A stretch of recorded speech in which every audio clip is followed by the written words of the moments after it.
At dahil hindi pa nakakabili ng kawali ang inday ninyo, aray na mo natin gagamitin na luma. Ito ay ang ating sesame oil. At, yan ako. Napakalawsi ko talaga.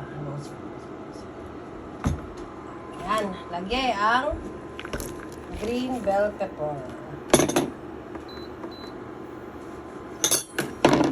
Ilagay, halo. Tapos, lagyan na rin natin siya ng Honda Chic para labas na kakapit na agad yung lasa niya dyan. And then,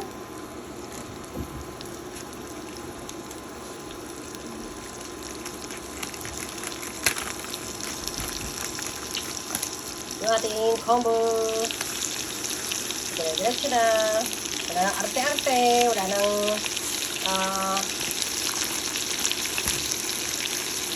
kutsara, buhos-buhos. Yan yan. Gusto ko.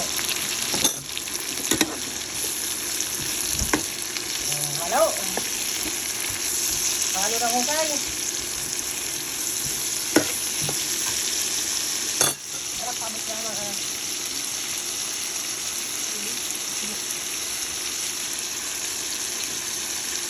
Okay.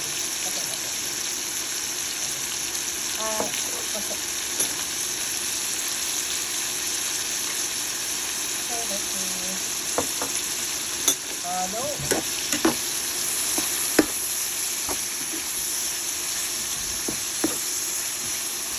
Ito ng anak ko, yung medyo,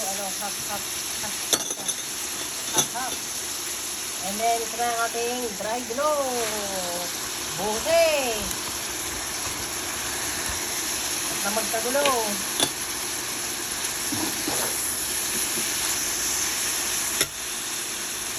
Ayan, hilig pa. Ayan.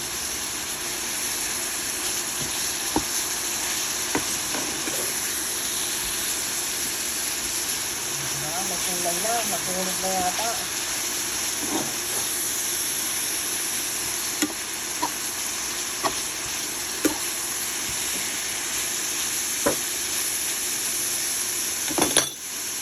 Tapos, lagyan ng toyo. Kaunti lang, at ang ating Honda Chic may lasa na. Huwag nyo lang sasamain yung toyo sa ulo ha.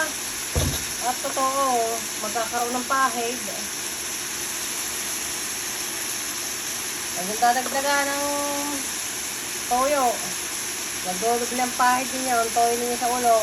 Lagyan ng paminta. Kaunti lang.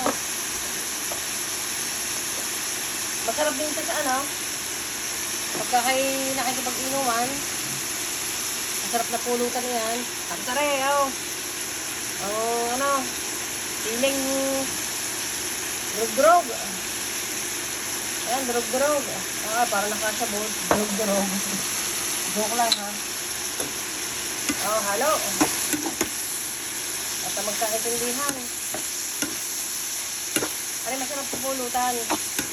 Tapos lagay nyo rin lang sa pagkakain kayo ng tokwa. Lagay nyo lang sa ibabaw.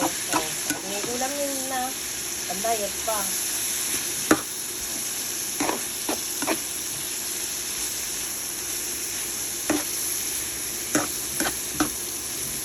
Try it mga kababayan. At talagang heaven ang inyong pulutan. Yan, napakasimple na. Lalagyan pa natin siya ng sesame seed.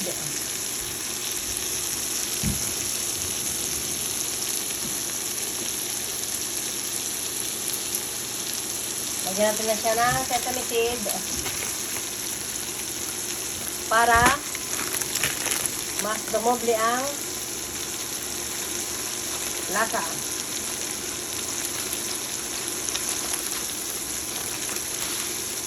Yan.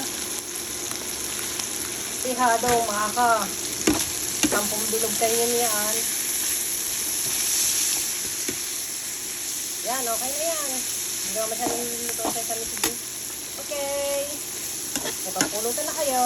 May healthy food pa kayo. Hindi Hindi ko na yan titikman. Masyado naman masarap.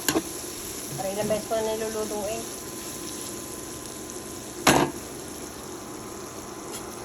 Pero let me see pa rin. Very, very good. Sobrang lasa. Wala siyang sipa ng chili. Dagdagan natin. Halo ulit.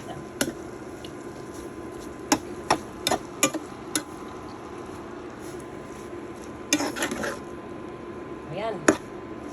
Meron na kayong healthy ulam. Tumatagal siya 3 to 4 days.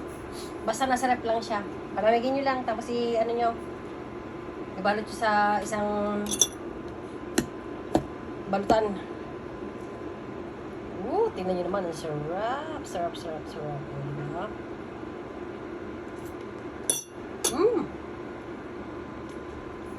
O ano, may natutunan na kayo. Dulong lang yan. O siya, sige na. At hihintayin ko pa ang ginataang tambakol.